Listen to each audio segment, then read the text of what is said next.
प्रिय मित्रों, नमो नमः। संस्कृत कौमुदी में आप सभी लोगों का स्वागत है।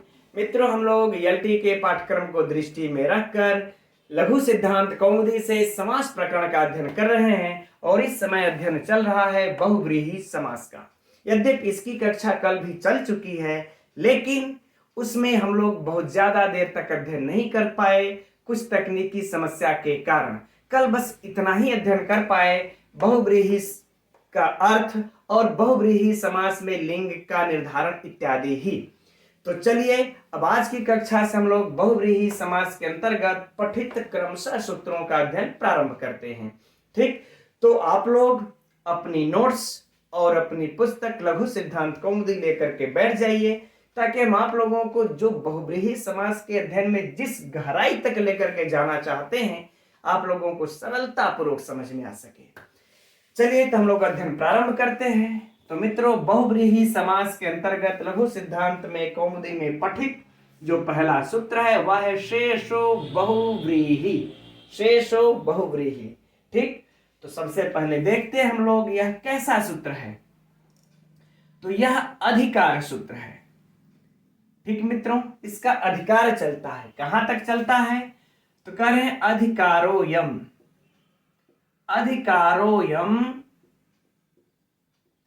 प्राग्द्वंदात्। प्राग्द्वंदात् है ना।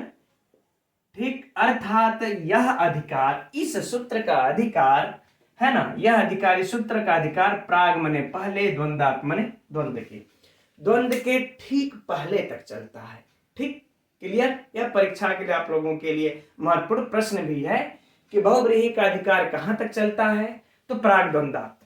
ठीक, अब मान लेते हैं कि आप लोगों को यह देख करके लगता होगा यार द्वंद्व समास का बहुत ज्यादा दूर है कि उसके पहले तक जितने सूत्र होंगे इस पे इसका अधिकार चलेगा। तो यदि देखिए किसी व्याकरणाचार्य के हाथ में चला गया यह पेपर बनाने के लिए, तो हो सकता है आप लोगों से ऐसे प्रश्न पूछ दे घुमा करके। तो हम आप लोगों की विद्वत्ता के लिए देखिए लिख रखे हैं पहले से ही, इसको समझा देते हैं कि देखिए यह जो बहुव्रीहि समास है ना, बहुव्रीहि करें, यह जो शेषो बहुव्रीहि जो यह सूत्र है, अधिकार सूत्र, यह देखिए अष्टाध्यायी में 2-2-23 पर पठित है, अर्थात दूसरे अध्याय के दूसरे पाद का 23वां सूत्र है ना। और ठीक, अब ये तो अधिकार यहां से चल दिया। अब है प्राग्द्वंदात्। इसका अधिकार द्वंद्व समास के पहले तक जाता है। तो द्वंद्व समास मित्रों जो है वह, द्वंद्व समास का जो पहला सूत्र है वह क्या है? चार्थे द्वंद्व।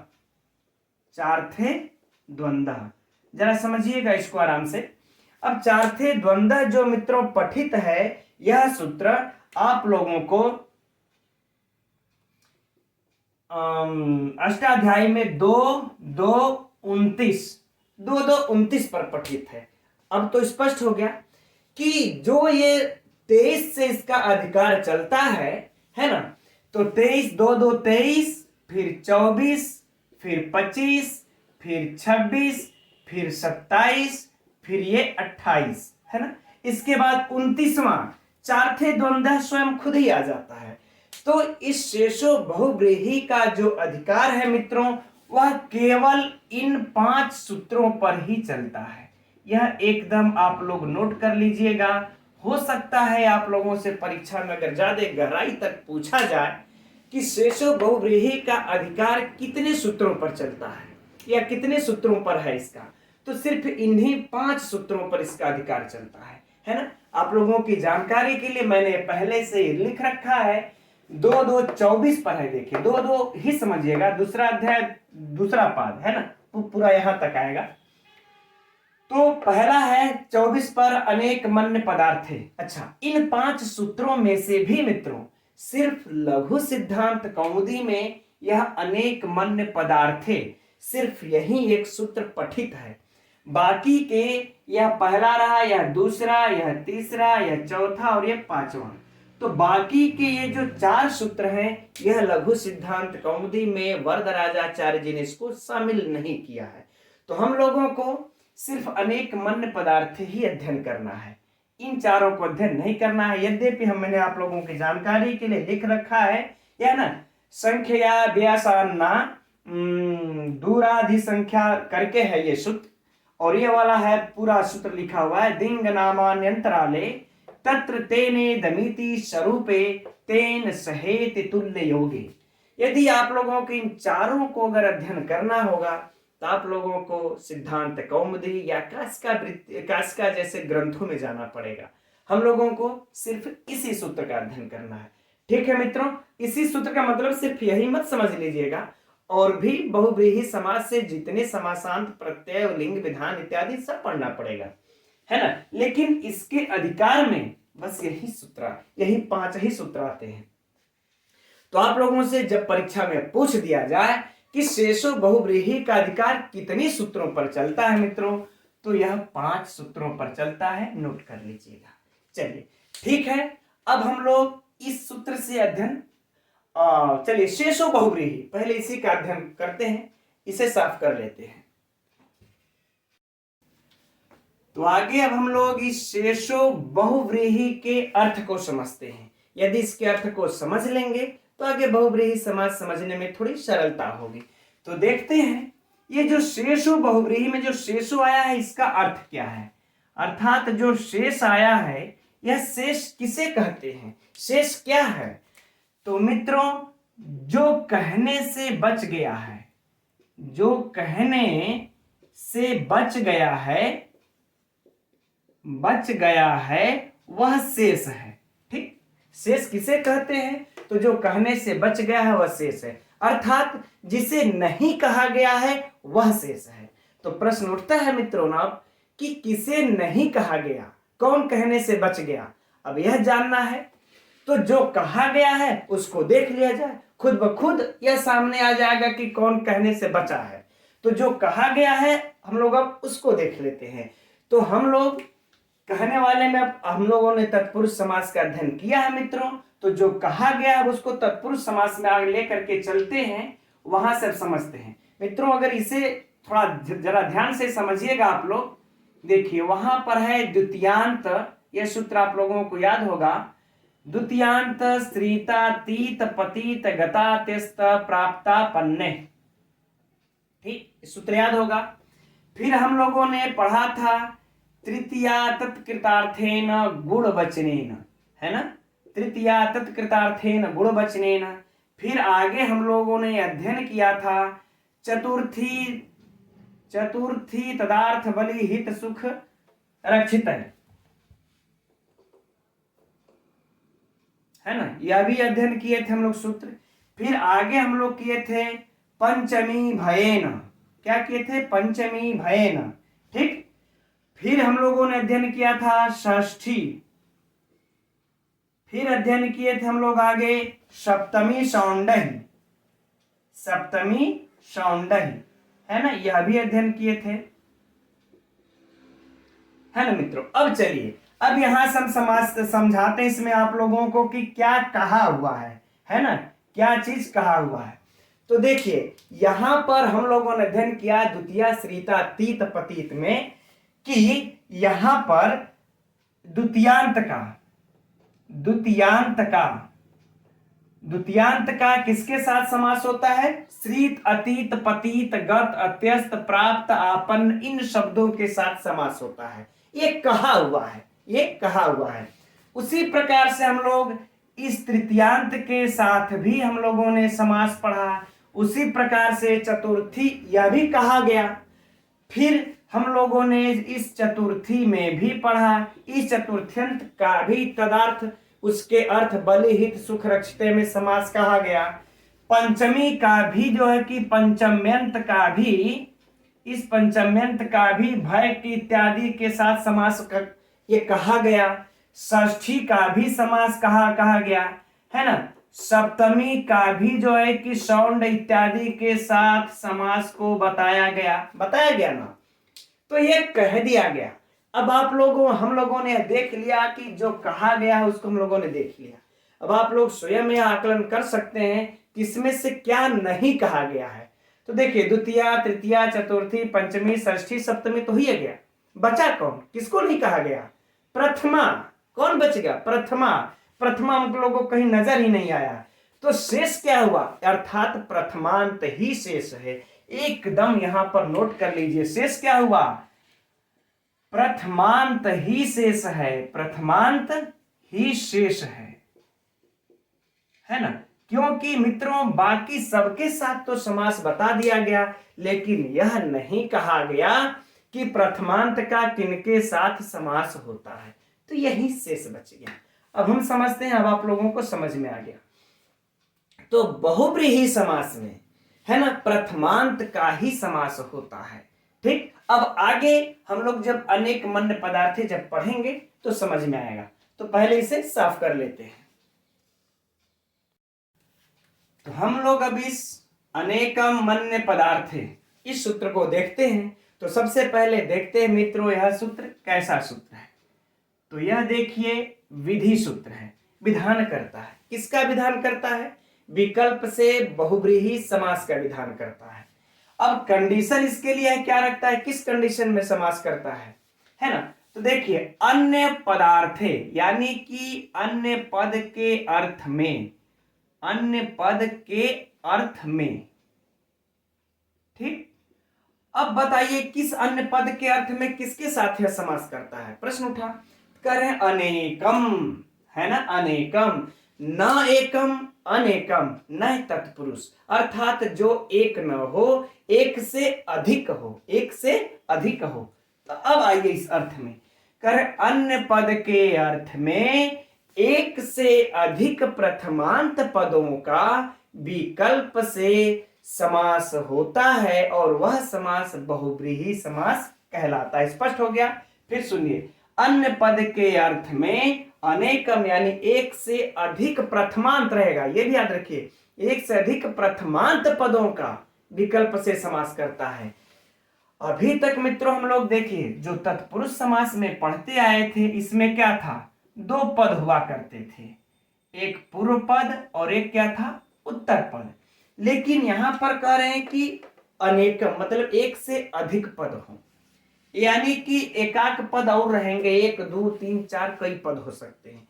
इन पदों का, और सब प्रथमांत में रहेंगे, ये भी याद रखिए। अभी तक तो सूत्र यही कह रहा है प्रथमांत, यद्यपि यह समानाधिकरण बहुब्रीहि होगा, आगे व्यधिकरण की बात आएगी, लेकिन अभी तक इस सूत्र के द्वारा हम लोग अपने दिमाग में यही बैठाएं कि यह सूत्र कह रहा है कि प्रथमांत, यह भी प्रथमांत होना चाहिए, यह भी और यह भी, अनेक एक से अधिक प्रथमांत पदों का अन्य पद के अर्थ में समास होता है। इसे ही हम लोग समानाधिकरण बहुब्रीहि कहते हैं।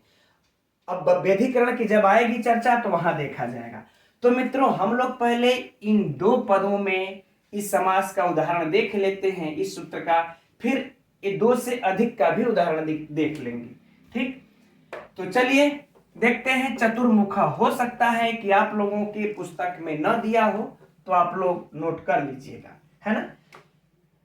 चतुर्मुखा, चलिए यहां से लिखते हैं, चूंकि अभी आगे और भी सूत्र पढ़ने हैं।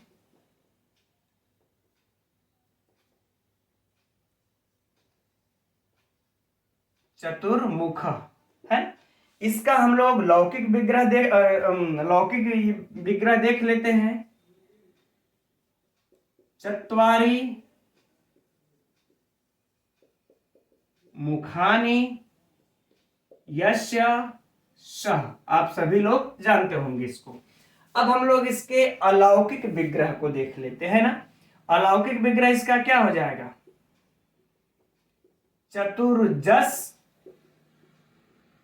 धन मुख जस, यह क्या हो जाएगा, अलौकिक विग्रह।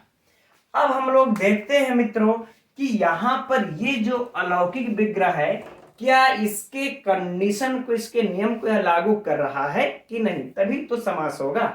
तो देखिए यहां पर चतुर्जस मुख जस, यह अन्य पदार्थ है। अन्य पद का अर्थ यहां पर है कि नहीं है, है ना, चार मुखों वाला। तो चार मुखों वाला कौन है, ब्रह्मा जी हैं। तो ये चतुर और मुख दोनों ने छोड़ करके अन्य पद का अर्थ दिया, अर्थात ब्रह्मा का अर्थ दिया, तो अन्य पदार्थ का भी कंडीशन पूरा। अब है कि अनेकम, अनेकम अर्थात एक से अधिक हो और प्रथमांत पद हो। तो सु और जस, सु और जस, जस प्रथमांत पद है। अभी तो हम लोग सिर्फ 2 का देख रहे हैं, आगे अनेक का भी देख लेंगे। तो ये कंडीशन लागू हो गया, तब हम लोगों का यहां पर किस सूत्र से समास होगा? अनेकम अन्य पदार्थे। इस सूत्र से क्या हो गया? समास को प्राप्त हो गया। अब मित्रों जो सबसे महत्वपूर्ण बात है आप लोगों के लिए वो ये है कि हम लोग तत्पुरुष अब तक अव्ययी, तत्पुरुष, कर्मधारय, द्वंद्व जो भी पढ़े उसमें किसी की प्रथमा से निर्दिष्ट सूत्रों में उसकी उपसर्जन संज्ञा होती थी। प्रथमा निर्दिष्टम समासम से उपसर्जनम से, फिर उपसर्जनम पूर्वम से उसका पूर्व में प्रयोग होता था। अब बात आगे कि यहां पर किसकी उपसर्जन संज्ञा होगी कि नहीं होगी, और किसका पूर्व में प्रयोग करेंगे। अब प्रश्न चिन्ह यहां पर खड़ा होता है। तो देखिए आप लोगों के पुस्तक में मित्रों एक अगला सूत्र दिया होगा, है ना? इसी सूत्र की हम अभी बात कर रहे थे। सूत्र क्या है? सप्तमी विशेषणे, सप्तमी विशेषणे होगा, विशेषणे बहुव्रीहव। चलिए यहां पर लिख लेते हैं बहुव्रीहव, ये सूत्र है अगला वाला, सप्तमी विशेषणे बहुव्रीहव। अब यहां पर मित्रों हम लोगों को जो सूत्र उपसर्जन संज्ञा करने का जो फलाना ढिमका था उसके उस झंझट से यहाँ पर मुक्ति प्राप्त हो जानी है। यहाँ पर ये सूत्र आकर के अब बता रहा है कि पूर्व में किसका प्रयोग होगा, क्योंकि वो तो बताना ही पड़ेगा कि पूर्व में कौन आएगा, नहीं तो चतुर और मुख दोनों पद झगड़ते रहेंगे। तो यह आकर के कह दिया कि देखिए एक सप्तमी का या फिर विशेषणे का, यानी विशेषण हो। पहला कंडीशन या तो सप्तमी हो, दूसरा कंडीशन या तो विशेषण हो। इन दोनों में से कोई जो मिल जाता है बहुव्रीहि हो, उसी का बहुव्रीहि में पूर्व प्रयोग आप करेंगे। आगे बातें समझ में। तो इसमें कोई सप्तमी तो है नहीं। देखिए अब यह सूत्र जब कह देते हैं आचार्य पाणिनि, तो देखिए यह व्यधिकरण की थोड़ी सी यहां पर वो आने लगती है। चलिए इस व्यधिकरण समानाधिकरण को तो हम लोग बाद में समझेंगे, लेकिन फिलहाल अपना काम करते हैं सिद्धि का। ठीक, तो इन्होंने कह दिया कि सप्तमी और विशेषण यदि मिल जाए तो उन्हीं को पूर्व में कर दे रहा है। तो इसमें सप्तम्यंत तो कोई है नहीं, दोनों प्रथमांत है। अब बात आएगी इसमें विशेषण कौन है, तो मुख तो सही बात है, मुख तो मुख्य है। अब बात होगा कि कैठ मुख है, कितना मुख है, कैसा मुख है, तो कह रहे चतुर्मुख है, तो चतुर्मुख क्या हो गया? विशेषण हो गया। तो इस चतुर्मुख का हम पूर्व में निपात कर देंगे किस सूत्र से? इस सप्तमी विशेषणे बहुव्रीहि सूत्र से। आ गई बात समझ में मित्रों? सप्तमी विशेषणे बहुव्रीहि सूत्र से चतुर का हम पूर्व में निपात कर देंगे। ठीक, अब मित्रों अब आगे आ जाएगा फिर से वही कृत तद्धित समासाश्च। कृत तद्धिति समासाश्च सूत्र से इसकी प्रातिपदिक संज्ञा और फिर सुपो धातु प्रातिपदिकयोः सूत्र से, सुपो धातु प्रातिपदिकयोः सूत्र से। कुछ हमारे भाई बहन कहते हैं कि सर सूत्र को पूरा लिखा करिए, है ना, नोट्स बना रहे हैं, दिक्कत हो रही है। तो चलिए अच्छा, थोड़ा सा समय ज्यादा लग जाएगा तो इसलिए मैं नहीं लिखता हूँ। चलिए अच्छा लिख देते हैं। अरे क्या समझ लीजिए, आप लोग पूर्व की वीडियो में देखेंगे, अगर आप लोगों को दिक्कत होगी तो पहले हमने लिख रखा है, उसको वहां पर से देख लीजिएगा, है ना। कर सुपो धातु प्रातिपदिकयोः सूत्र से इन दोनों सुप का लोप हो जाएगा। जब लोप हो जाएगा मित्रों तो क्या बनेगा? अब र जस चतुर धन मुख, र चला जाएगा ऊपर, हो गया चतुर्मुख, ये बन गया चतुर्मुख। अब इसमें क्या करना है? सुवाद की उत्पत्ति कर लेंगे, सुवाद की उत्पत्ति कर लेंगे। अब बात ये उठती है कि हमने कल की कक्षा में इसकी चर्चा किए थे। अब सुवाद की उत्पत्ति करके जब हम अपने साहित्य में बोलचाल में प्रयोग में लाएंगे तो इसको पुल्लिंग में रखेंगे कि स्त्रीलिंग में रखेंगे कि नपुंसक लिंग में रखेंगे, है ना।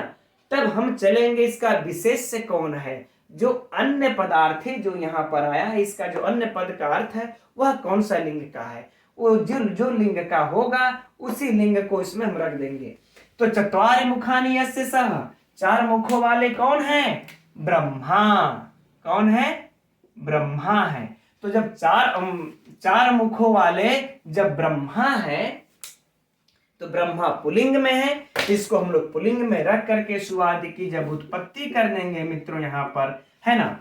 तो एक हमारे भाई ने यह भी पूछा था कि सर ये सु वाला क्लियर थोड़ा सा कर दीजिए आप, है ना। तो देखिए सु में उ का उपदेश से अजनुनासिक इत, यह सूत्र से लोप होकर के क्या बच जाता है, स। अब इस स को सस जुसो रु सूत्र से बन जाता है र, है ना, रू बनता है। तो रू को भी उपदेश अनुनासिक से होकर के क्या बचता है, र। अब फिर मित्रों खर वसानियो विसर्जनीय से इस सूत्र का इस र को हो जाता है विसर्ग, है ना। सूत्र हमारा कौन कौन से लगे, ठीक याद कर लीजिए। एक उपदेश अनुनासिक से उकार उ जो अनुनासिक है उसकी संज्ञा होकर के लोप, ये तो सभी लोग जानते हैं। यहां पर देखिए सस जुसो रू, सस जुसो रू, यह सूत्र लगा। फिर आगे कौन सा लगा, खर वसानयो लग गया, खर वसानयो लग गया, विसर्ग हो गया। अब जब विसर्ग हो गया तो हम लोग यहां पर क्या लगा देंगे, है ना, सीधे यही लगा देते हैं चतुर्मुख, या विसर्ग आ जाएगा, हो गया चतुर्मुख। ठीक मित्रों, इसकी सिद्धि में कोई खास झंझट नहीं है ना, ये रही सिद्धि। अब देखिए इसमें हम लोगों को अभी दो बातें और जाननी है ना। एक तो यह जानना है, एक उदाहरण तो हम लोगों ने इस विशेषण का पूर्व में प्रयोग करके देख लिया। अब प्रयोग करके सप्तमी का भी उदाहरण देखना है, जानना है, और प्लस अनेक अन्य वाला भी, अनेकम वाला भी। तो पहले हम लोग अनेकम वाला उदाहरण अब देखते हैं। तो देखिए मित्रों, यह आरूढ़ बहु बानरः, ये जो उदाहरण है हम लोगों ने जो ये अनेकम की जो चर्चा की थी कि एक दो नहीं बल्कि अधिक पदों में भी बहुब्रीहि समास हो जाता है, ये सिर्फ इसका उदाहरण दिखाने के लिए हमने लिखा है। इसका देखिए लौकिक विग्रह होगा आरूढ़ा बहवो बानरा यमसः, यानी कि वृक्ष, ऐसा वृक्ष जिस पे बहुत से बानर पड़े बैठे हों चढ़े हों। ठीक, अब देखिए एक पद तो हो गया आरूढ़ जस, है ना, एक पद ये हो गया आरूढ़ जस, बहुजस, वानर जस। तो इसमें देखिए जहां पर हम लोग तत्पुरुष इत्यादि में दो दो पदों में समास कर रहे थे, यहां पर देखिए एक दो तीन, है ना, और तीनों देखिए जस जस जस प्रथमांत ही है। तो ये सूत्र मित्रों यही कह रहा है कि एक से अधिक प्रथमांत पदों का अन्य पद के अर्थ में समास हो जाता है। अब बातें समझ में आ गई, ये उसका उदाहरण हुआ, ठीक है ना। अब बात मित्रों हम लोग कर रहे थे कि इसमें इसका इस सूत्र का, अब इस पर चलते हैं, ये तो फाइनल हो गया ना, अब इस पर चलते हैं। इसमें जो यह बहुब्रीहौ में सप्तमी और विशेषण का जो विशेषण का था जो पूर्व में प्रयोग किया, तो इसमें देखिए विशेषण का उदाहरण तो हम लोगों ने देख लिया चतुर्मुख। अब सप्तमी का भी उदाहरण देख लेते हैं, लेकिन इस सप्तमी का उदाहरण की जो सप्तम्यंत में पठित होगा उसका पूर्व में निपात होगा। इसका उदाहरण देखने से पहले हम लोग इस समानाधिकरण और व्यधिकरण पर थोड़ी सी चर्चा कर लेते हैं। किस बहुब्रीहि के भी देखिए दो भेद होते हैं, एक समानाधिकरण होता है और एक व्यधिकरण होता है।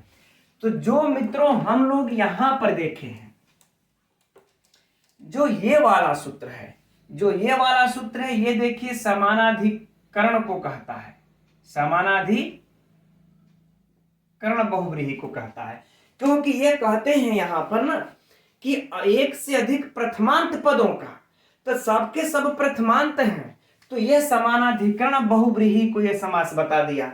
लेकिन आगे फिर महर्षि पाणिनि, आचार्य मुनि हमारे महर्षि पाणिनि कहते हैं कि सप्तमी विशेषण, कि सप्तमी का और विशेषण का पूर्व में प्रयोग हो, सप्तमी का भी पूर्व में और फिर विशेषण का भी पूर्व में प्रयोग हो।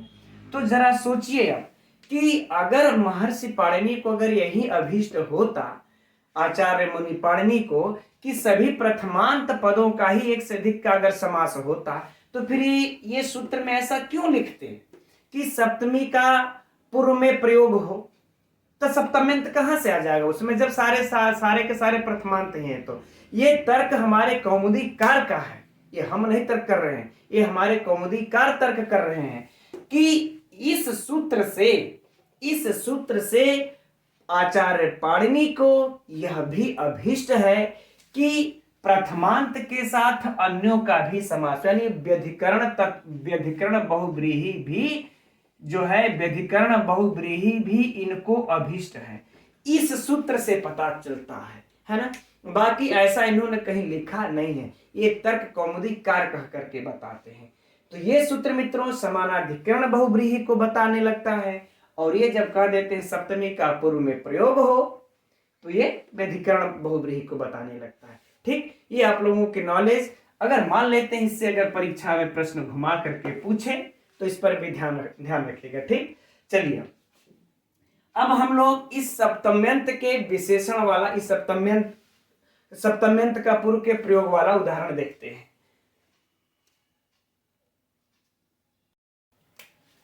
तो इसका उदाहरण है मित्रों अब कंठे काला। ये देखिए अगर आप लोगों से परीक्षा में पूछे तो ये देखिए व्यधिकरण बहुव्रीहि का उदाहरण है। जो चतुर्मुखा वाला पढ़े थे वो समानाधिकरण बहुव्रीहि का उदाहरण है। अब कैसे है व्यधिकरण देखते हैं। अब इसका पहले हम लोग लौकिक विग्रह करके देखते हैं। कंठे कालो यस्य सः, कंठे कालो यस्य सः। ठीक, अलौकिक विग्रह इसका देख लेते हैं मित्रों। तो अलौकिक विग्रह हो जाएगा कंठ नी, है ना, सप्तमी है कंठ, कंठे तो कंठ में क्या है सप्तमी, तो कंठ नी धन काल सु, धन काल सु, ये हो गया हम लोगों का लौकिक विग्रह। अब देखिए, अब होगा कि यहां पर देखिए किस सूत्र से समास होगा, प्रश्न यहां पर फंसा।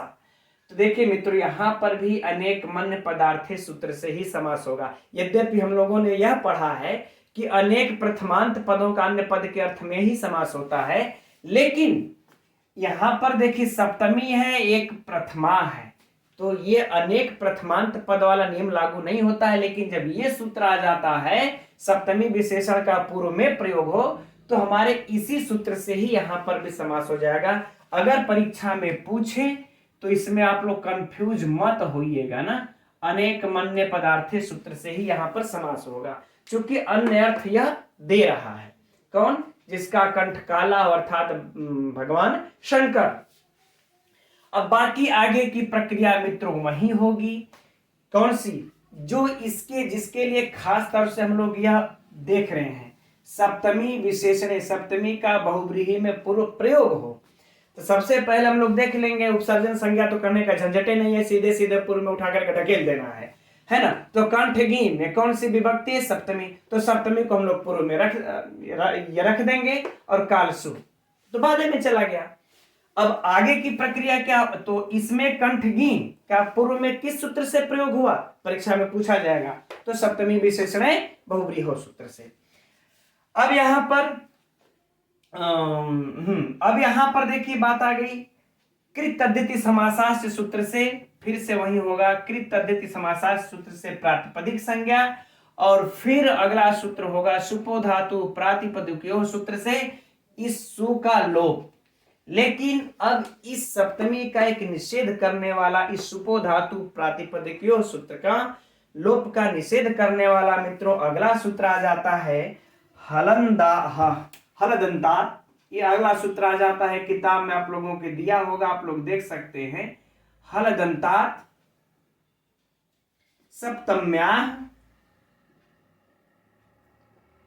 सप्तम्याः विशेष संज्ञायाम, सप्तम्याः संज्ञायाम। अब ये सूत्र आ जाता है। अब ये सूत्र क्या कह रहा है मित्रों? ये कहता है कि संज्ञायाम अर्थात संज्ञा के गम्यमान होने पर, संज्ञायाम अर्थात संज्ञा के गम्यमान होने पर उत्तर पद के परे रहते हलंत और कहते हैं कि अदंत, हलदंतात, यानी कि हलंत और अदंत, इन दोनों के सप्तम्या मतलब सप्तमी विभक्ति का लोप न हो। कंडीशन फिर से सुन लीजिए कि संज्ञा गम्यमान हो, संज्ञा क्या हो, संज्ञायाम अर्थात संज्ञा गम्यमान हो, और उत्तर पद परे होने पर, उसके बाद उत्तर पद में भी हो कोई, तब कहते हैं कि हल जिसके अंत में हो और अ जिसके अंत में हो, ऐसे हलंत और अदंत से जो विभक्ति लगी रहेगी उसका लोप नहीं होगा। तब हम लोग देखिए इस सूत्र के कंडीशन को इसमें लागू करते हैं। देखिए करें संज्ञा गम्यमान हो, तो संज्ञा इसमें गम्यमान है या नहीं है? कैसे? क्योंकि यह बता रहे हैं कि संज्ञा नाम रख दिया जा रहा है कि कंठे कालो यशस्य अर्थात शिव है ना, भगवान शंकर। तो शंकर क्या हुआ, एक नाम दे, मतलब नाम तो है, संज्ञा है। तो जब एक नाम आ रहा है तो इसका मतलब वो संज्ञा है, संज्ञा गम्यमान हुआ। शंकर जब आ रहे हैं तो संज्ञा गम्यमान हुआ। तो ये वाला कंडीशन मेरा पूरा। अब बात आती है कि उत्तर पद परे रहते, उत्तर पद भी परे रहे। ठीक, अब है कि या तो हलंत हो या तो अदंत हो। तो यहां पर देखिए अंत में हल तो नहीं है, लेकिन ठ में अ तो है, तो हमारा अदंत मिलता है। तो यह भी कंडीशन पूरा। अब क्या करना है हम लोगों को, ई सप्तमी विभक्ति। अब अगला कंडीशन देखना है, सप्तम्या सप्तमी विभक्ति हो तो सप्तमी यह मिल गई, यह भी कंडीशन पूरा। तो ये तीनों कंडीशन हम लोगों का पूरा हो गया। याद रहे मित्रों, जो हम लोग ये चतुर्जस किए थे, चतुर्जस, तो यहां पर भी विभक्ति का लोप नहीं कर देना है, क्योंकि जस तो प्रथमांत है, और यह जब ये सप्तमी रहेगा तभी ये नियम लागू होगा। हल दंतात सप्तम्या संज्ञा याम, ये चीज याद रखना है। ठीक, तो ये सूत्र का नियम हम लोगों का लागू हो गया। तो हम लोग अब इसके गी का लोप नहीं करेंगे, लेकिन सु पर तो लागू नहीं हो रहा है, तो सु को हम लोग लोप कर देंगे। जब सु का लोप कर देंगे तो क्या हो जाएगा, कंठ गी धन काल, सु तो हट गया। अब नी में जो है कि अंगा का संज्ञक होकर के लोप हो जाएगा, तो क्या बचेगा यहां पर, कंठ ई धन काल। ठीक, कंठ ई धन काल, अ के बाद ई है तो गुण हो जाएगा, अद गुणा लग जाएगा, क्या हो जाएगा, कंठे काल, कंठे काल। अब इसके बाद सुआद की उत्पत्ति कर देंगे मित्रों, हो गया कंठे काला। अब बात कर लेते हैं इसमें थोड़ा सा परीक्षा उपयोगी प्रश्नों का, है ना, ये सिद्ध हो गया। पहला प्रश्न कि कंठे काला में कौन सा समास है, तो मित्रों बहुब्रीही समास है, राइट। अगर इसमें भी पूछ दे समानाधिकरण बहुब्रीही है कि व्यधिकरण बहुब्रीही है, तो मित्रों इसमें व्यधिकरण बहुब्रीही है ना। अच्छा, हम लोग चतुर्मुखा वाले में प्रश्नोत्तरी नहीं किए, है ना। उसी प्रकार से अगर चतुर्मुखा का भी जब पूछ दे कौन सा समास है तो बहुब्रीही है, लेकिन अगर ऑप्शन में समानाधिकरण बहुब्रीही व्यधिकरण बहुब्रीही दोनों दिया रहे तो चतुर्मुखा में समानाधिकरण बहुब्रीही मारेंगे और इसमें व्यधिकरण बहुब्रीही मारेंगे, क्योंकि एक इसमें सप्तमी में पठित है, राइट। अब होगा कि कंठे कालह में किस सूत्र से समास हुआ, तो मित्रों अनेक मन्य पदार्थे सूत्र से समास हुआ है, इसे ही लगाना है। अगला प्रश्न कि कंठे कालह का ये लौकिक विग्रह और ये अलौकिक विग्रह भी पूछा जा सकता है ना। ये तो पूछा ही जाएगा, इसे भी पूछा जा सकता है, तो ये भी याद कर लेना है। अब एक प्रश्न ये होगा कि कंठ में ये जो विभक्ति के लोप का निषेध हुआ है सप्तमी का, किस सूत्र से हुआ है ना, तो ऑप्शन में सप्तमी विशेषण योग कुल देगा, तो किससे हुआ, हल दंतात सप्तम्या संज्ञायाम से गी के लोप का निषेध। अगला प्रश्न कि कंठ गी काल सु में कंठ का पूर्व निपात किस सूत्र से हुआ है, तो सप्तमी विशेषणे बहुव्रीहव सूत्र से हुआ है। अब इसके से ज्यादा मित्रों कोई भी आप लोगों को प्रश्न बनता ही नहीं है। इस तरीके से अध्ययन कर लीजिए, कभी आप लोग कंफ्यूज नहीं होंगे। ठीक मित्रों, अब आगे एक प्रश्न उठता है ना। अब व्यधिकरण बहुब्रीही में जब प्रथमांत का समास कह देते हैं, तब आगे मित्रों चलेगा द्वितीया तृतीया चतुर्थी पंचमी षष्ठी सप्तमी बहुब्रीही चलेगा, ठीक है। तो हम सोच रहे हैं जब उस प्रकरण को प्रारंभ करें तो उसी दिन समाप्त कर दिया जाए, समझने में बेहतर होगा। तो अब उस प्रकरण को हम लोग कल प्रारंभ करते हैं और आज की कक्षा में इतना ही रहने देते हैं। कल फिर हम लोग इसी समय 7:30 बजे मिलते हैं मित्रों। और आप लोगों को कैसा लगता है, समझ में आता है कि नहीं? हालांकि हमारे बहुत बहुत भाई बहन कमेंट्स करते हैं कि सर आप लोगों की आपकी कक्षा सर बहुत अच्छे समझ में आती है। तो मुझे बहुत जोश मिलता है, कभी आलस हो जाती है कि आज रहने देते हैं। तो आप लोगों का ये कमेंट्स मुझे आलस नहीं करने देता है ना? तो आप लोग कमेंट्स करते रहिए कि कक्षा कैसी लगी। ठीक है मित्रों, अब कल मिलते हैं इसी समय 7:30 बजे। नमो नमः।